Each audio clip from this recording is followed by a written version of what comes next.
All right, what is going on, everybody? As promised, we are doing NBA midseason report cards for almost every team. We will dive into what teams are doing very well and will continue to do well, what teams are from the middle to the bottom of their conference, and what teams are just really bad. Obviously, I'm not going to get into full detail about every team. Some teams don't need it. Some teams are just really good. Some teams are just really bad. There are some that are in between, and I think it's going to make for an amazing end of the season here into the play-in tournament and then into playoff time. If you like what I have to say, like the video. If you have your own opinions, comment them down below. And if you just like the vibes, consider subscribing. So yeah, we're here. As promised, mid-season report cards for every team.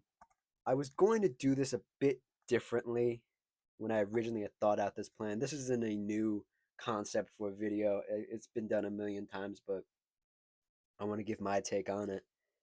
I was gonna do individual teams, and then I started thinking about it, and then I was like, that's gonna be like a bunch of videos, and they're just gonna be like 10 minutes long.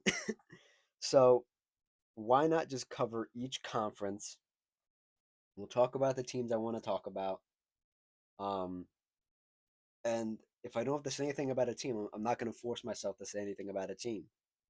The picture on your screen is of no importance. It's just a cool picture. Um, all that it means is that we're going to be talking about the Western Conference today in this video. Obviously, we'll do the Eastern Conference, but I think the West is a bit more tricky to discuss and a bit less clear cut. So I wanted to tackle this one first. And yeah, just get right into it, really. I mean, I have all the resources pulled up, ready to talk about this. This is off the cuff, so if I forget anything, I apologize. I do have some notes right at the top of the video, right here, right now. I will not be covering every game like I have been for the first half of the season. I want to give myself a little break, give myself a little room to breathe. I will cover, we have what, 30 games left? I will cover the important games, the fun games. There, there won't be a video every day about every game, is what I'm trying to say. Not that I don't like it, it's just I want to give myself some room to breathe um, on this latter half of the season. And then once the play in tournament starts, once that stuff starts getting into focus, obviously the playoffs, then we'll get back into talking about every game, every series, so on and so forth. Um, but yeah, I just want to say that right at the top. So if the videos seem a little bit less consistent, that is not that is by design. It's just to give myself a little breather, and not oversaturate.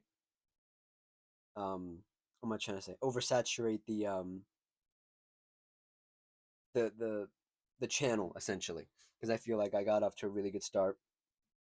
Give myself a little room to breathe, and so on and so forth. Anyway, you're not here to hear me. You're not here to hear me ramble about my personal um, views of the channel and everything. Let's talk about the NBA, Western Conference report cards. For those who do not know, just so everybody's clear, there's there is teams that are safe. That is 1 to 6 that do not have to participate in the play-in tournament. They are excluded since they have one of the best records, one of the 6 best records in their conference. 7 to 10, you have to play in the play-in tournament. Um, I can explain that a little bit later. And then below, if you're below 10 in your conference, that'd be 11, 12, 13, 14, and 15. You are just bad. You are out of the conference. You are out of the running for any postseason um, running. Essentially, you're just bad. You're basically playing for a draft pick at that point. Um, Nevertheless, now that that's out of the way, let's talk about some of these teams. Um, we'll go in order. Obviously, I have a whole little thing on my phone right here that I pre-set up, so I know what I'm talking about. Let's see here. The Thunder. Oh, I have to explain this. I have categories. I have tiers. There's the green tier, there's the yellow tier, and there's the red tier. Green tier means you're probably going to stay where you are right now. Maybe get a little better, maybe drop a little bit, but not by too much. You're okay essentially. You're doing great. You have nothing to worry about unless some freak something happens in these last 30 games. There's the yellow tier that's just all question marks and all the questions and not many answers. And then there's the red tier, which is you're bad and you're bad basically. Anyway, to the first team of the green tier, that is the Thunder. The Thunder have everything going right for them. They have everything going right. They have the MVP this season, I think. We will also talk about awards here. I don't know if it's this video or the next one, but we will talk about awards. Um, let's see what the Thunder's remaining schedule is very quickly. I just want to get a sense of what they are working with here. Let me pull it up real quick for you guys.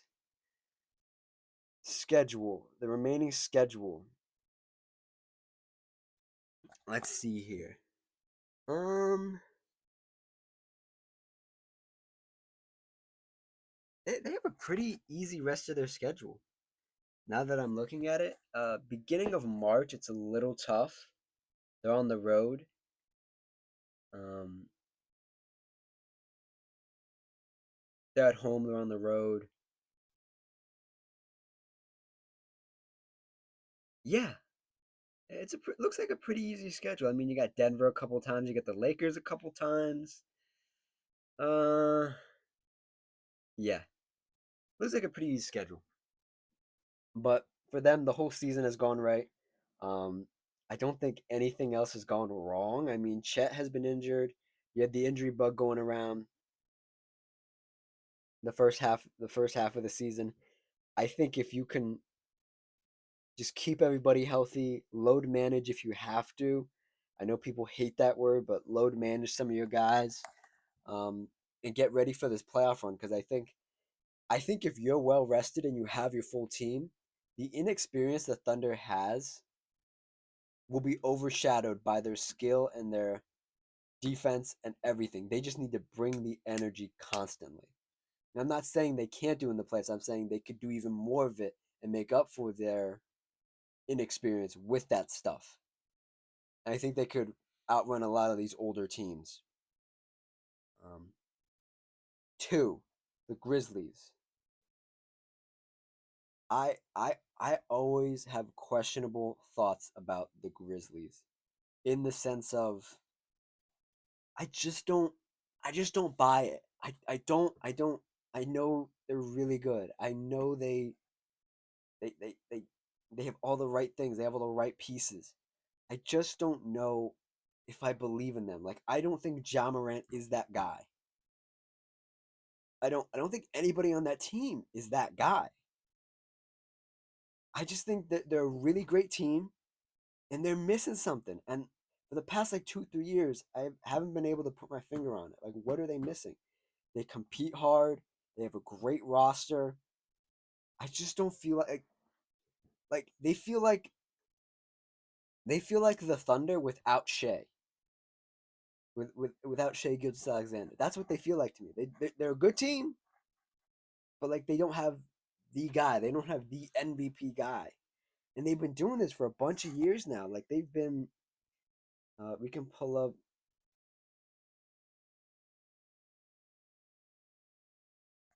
We can pull up their seasons right here.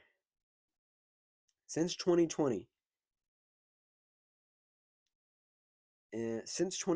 they have. Ooh, never mind. Um, they've only finished below 35 wins once. In 2 seasons here, they have 50 plus wins. They're on pace to have another good season. They're they're they're doing good things. I just don't know how to feel about them. Like I just don't know. Like I like a lot of these guys, like Jaron Jackson Jr., Brandon Clark, Desmond Baines, Zach Eady, Luke Kennard, John Morant, Gigi Jackson, Scottie Pippen Jr., Jalen Wells. I like a lot of these guys. I just don't. I'm not scared of them. Like if I'm any of these other teams that I mentioned, I'm not scared of the Grizzlies. I'm just not. Um, moving on here, the Nuggets. I was very critical of the Nuggets in the first half of the season. Um, and I think some of my concern was right, but they've managed to keep the ship above water, and they've really unlocked Russell Westbrook, who they picked up in the off season, this past off season, and they've been starting him a lot. They've been starting Russ a lot, and it's been working, and I like it. I didn't think I'd like it as much as I did, but I do like it. Now, as I've gone through these past three teams, do I think any of these teams are title contenders? I think the Thunder are. I think the Thunder are the only ones so far. I'd give the Nuggets the nod a little bit, but I don't know, man. It's just so sticky out west. Um, I do like what the Nuggets have been doing though, and that's pretty much all I have to say about them. That's really all. I just like what they're doing. The times that I watch them and Jamal Murray and Jokic and Westbrook and those guys are on fire. That's when I like to watch them. That's when I like to watch them. When it's just Jokic doing it all, it looks bad. And I feel like they still rely on Jokic too much to be a title contender. Yeah. Let's move to number 4, the Rockets. Um, Rockets are the surprise of the season, man. They are the surprise of the season. Um, they are sitting at 34-21 as of the recording of this video. They have a breakout star, rising star, tremendous role player in Ahmed Thompson. I really like Ahmed Thompson. Ahmed Thompson, I think, and people have already said this.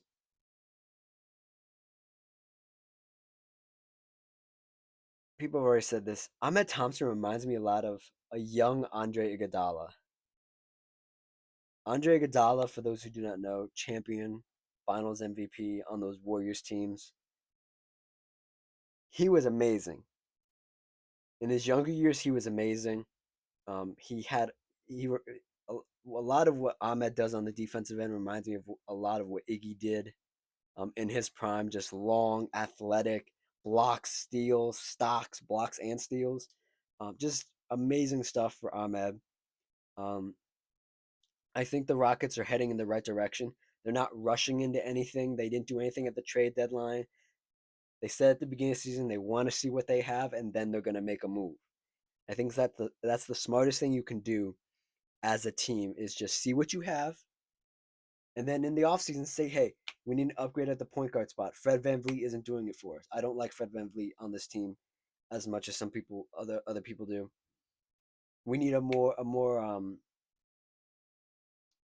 3 and D facilitator, because you expect a guy like Ahmed Thompson to keep taking leaps. You expect a guy like Jabari Smith Jr. to take a leap. You expect a guy like Alperen Sengun to get deeper and deeper in his bag. Big men only get better as the years as the years go on and as they have more time in the league matching up against other perennial and all-star bigs. You have a lot of assets to work with. Jalen Green, um, Dylan Brooks. You have a lot of stuff to work with, and I think this is the only beginning of the Rockets being on this tier, in the green tier of um, my list. This is the only beginning. They're going to be here for like the next 5, 6 years. Um, the next team, the Los Angeles Lakers, who I've been dying to talk about. They had a lot of stuff going on in the beginning of the season. Bit of a rocky road, then they started really turning it on. They started really getting in a groove. They they went on the road and won a bunch of games, and they came back home and won a bunch of games. And then in the middle of the night, their GM Rob Pelinka pulled off the move of a century, the heist of a century, in acquiring Luka Doncic. Um, and that changed everybody's perspective about this Lakers team, including mine, as a Luka Doncic fan. I thought this Laker team. Well, I will say this: my opinion of where they will finish has not changed. My opinion of where they're going to go has changed, and I think for a lot of people it has changed as well. But for me, in particular, I always thought this team was a good playoff team, and I thought with Anthony Davis when they started it, they they could realistically, if the matchups rolled the right way and they didn't have to run into the Thunder to the conference finals, I thought this Laker team could go to the conference finals. I don't think they would win it, but I thought they could at least make it there. And I'll say this: my opinion of them has not changed. I think they still can go to the Western Conference Finals. I don't think they're going to win it though. I think they're just too small. They don't have enough. One of their trades got rescinded, so they don't really have a big man. They signed Alex Len, who's okay. He's serviceable at times. And people are talking about, oh, this Laker team is a championship contender, da da da da da. LeBron James, Luka Doncic. Don't listen to any of that nonsense. Don't listen to it. Don't buy into it, because this is what they do it with. They do it with the Cowboys. They do it with the Yankees. They do it with the Lakers. They do it with all these big franchises. They make one tweak, and it. Granted, this Laker tweak is a huge milestone for the franchise, but I've never seen somebody come to a team midway through a season and take them to the finals. I've never seen it in my lifetime. I've never seen it. The only time I can think about that ever happening, or a team, it would be a team already on championship watch, already on that trajectory. And that was the bad boy Pistons when they got Rasheed Wallace in the early 2000s. They were already on the championship timeline. They just added Rasheed Wallace. And then they won the championship. I've never seen a star player like Doncic go to a team, especially when there's another star player on that team who's as big as LeBron James, them two coexist perfectly and then take their team to the finals. I don't believe that. I don't buy that nonsense. I don't buy it. Do I think this team with Luka with a full season and LeBron with a full season under his belt next year could do it? Hell yeah. Hell yeah, they could do it. But this year, no. This year, I doubt it. I doubt it. But they are sitting at 32 and 20. They are lingering around that sort of play in area. But it's that point in the season where everybody's sort of lingering around that, where 4 games separates not having to be in the play-in to having to be in the play-in. Um, that's all I think about the Lakers. I don't think they have championship aspirations. Or they have championship aspirations. I don't think they can get it done. I think the window for this year is just too short. If you did this deal in the summer, maybe, but 30 games left. Lucas played what? He's going to play 30. He might play around 40 games for the Lakers this year. I don't think you can make that quick of a turnaround in a new city with another star and make this team great. I don't think you can do it. Moving to the other team in Los Angeles, the Clippers, who are having a very surprise year at 31 and 23. The big test for this Clippers team is, can they stay competitive in these latter parts of the season? Because their team is a bit older. It is a bit older. Kawhi is known to take breaks. James Harden is known to sort of, he doesn't have to carry the offensive load that he once did, but I I just don't know if this older team can withstand this part of the season. This is the roughest part of the season for older teams because you've gotten through the slog of the first half of the season and getting to where you want to be. And I think this is where the Clippers want to be. I think they want to be a little higher. They want to dip into maybe the 3, the 4 ranked team in this conference. But right now, I have them on the cusp of the green tier to the yellow tier. I have them on the cusp. Um, this is the biggest part of the season for them. It does look a bit tricky. I'm looking at their schedule right now. Oh, man, this is a really. Let me see how many teams they got here. Let's see. They play 1, 2, 3, 4, 5. 1, 2, 3, 4, 5, 6, 7, 8, 9, 10. Oh, gee, 11. The remaining of their schedule is mostly playoff contenders. Now that you could say that's a good thing or a bad thing because teams could rest players, this and that, take a night off, whatever, whatever. You could get a couple decent extra wins out of this. I don't know. The way it's looking, a lot of teams are going to be fighting towards the end of the season just to avoid the play in. And I think the Clippers might be one of them. I want the Clippers to go up. I want the Clippers to take the Lakers spot. I just don't. It's going to be a battle of attrition for those two LA teams. It really is, to see who has to be in the play in and who doesn't have to be in the play in.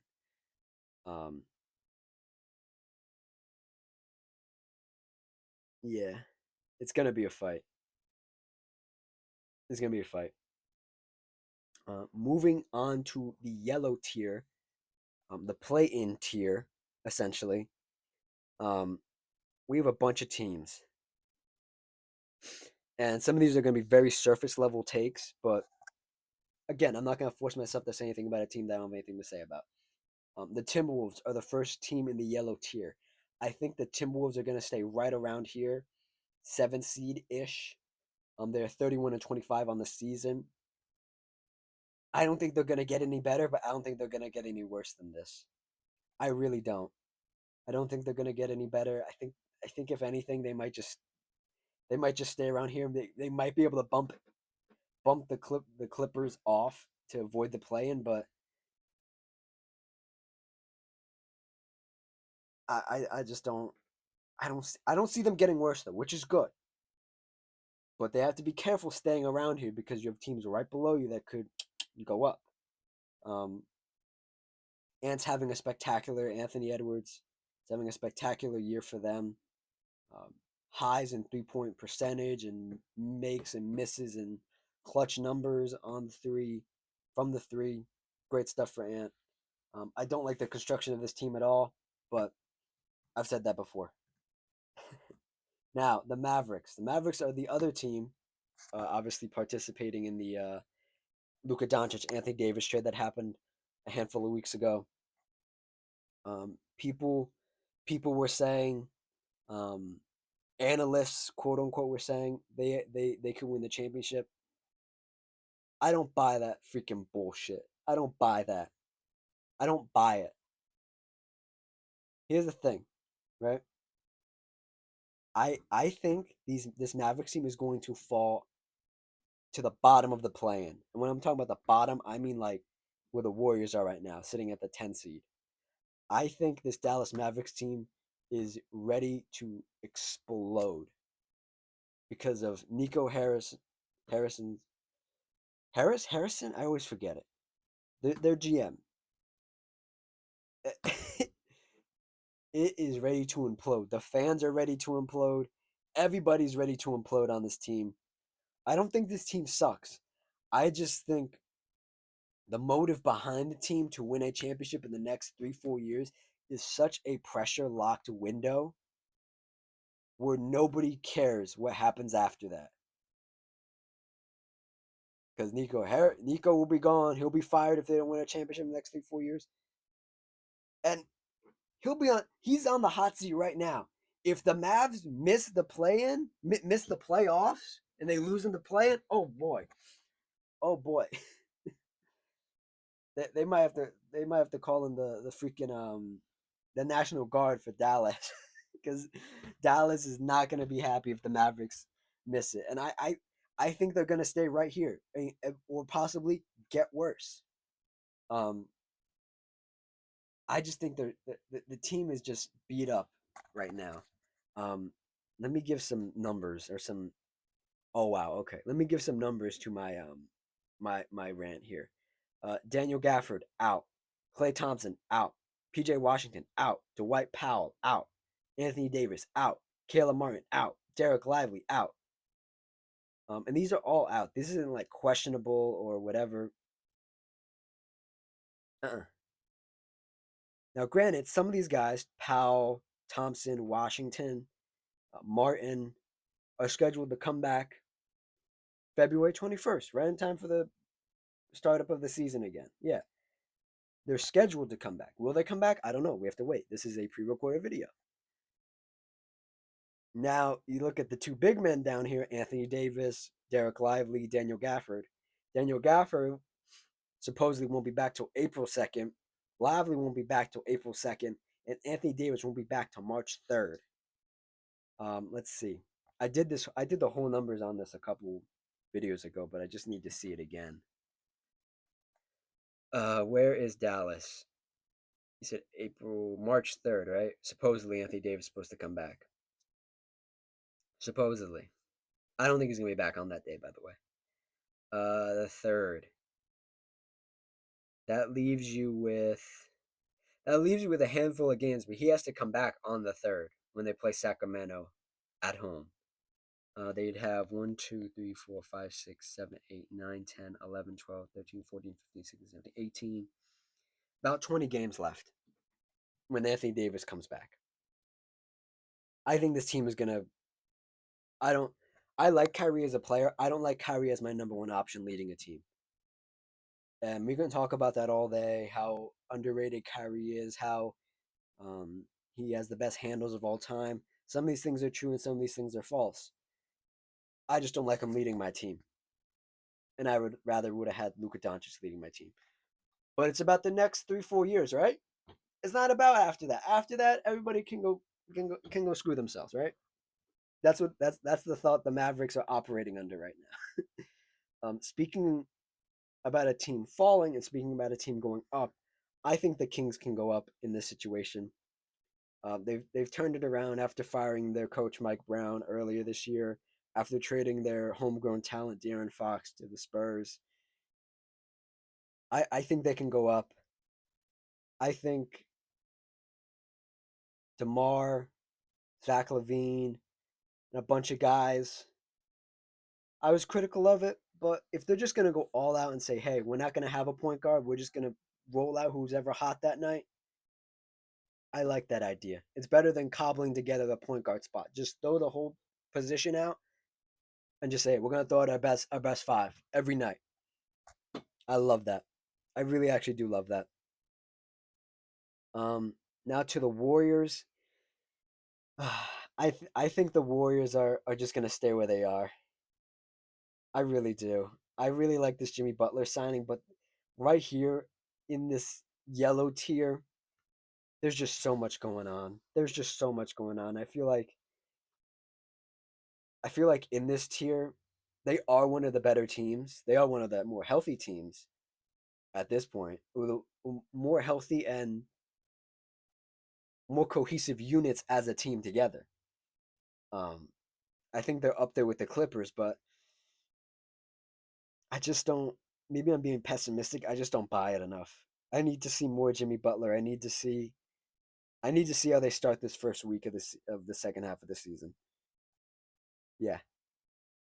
Um, they are 28 and 27 on the season, still in the play in as of right now. Could drop out, but still there. Um, and now I have three teams in three very different situations, still in the yellow tier, even though they're at the bottom of the conference. Um, I have the Phoenix Suns, I have the Spurs, and I have the Blazers. Now, hear me out. Hear me out. I think the Suns are going to drop. I think this is the season from hell for the Suns. There were reports that the locker room's toxic, and then KD came out and said that's not true. Ramona Shelburne reported that incorrectly. That is simply not true. So maybe the locker room isn't screwed, but there's always some truth to these things. And I think this is just a throwaway season for them. They're 26-28 down the season. I don't see them getting any better. I don't think they're. I think they're slightly better than the Mavericks. I don't think they're better than the Kings right now. I don't think they're better than the Warriors right now. I think the Timberwolves would give them a run for their money too. I said it. Spurs. I think the Spurs are gonna go up. The Spurs can only go up, especially 30 games. If you can get a full 30 games with the Aaron Fox, their newly acquired player from the Kings, and a full season of their first time All Star Victor Wembanyama, I think this team can go up. I think this team realistically could move up into the play in. And if the Kings or Dallas falls a little bit, I think the even though the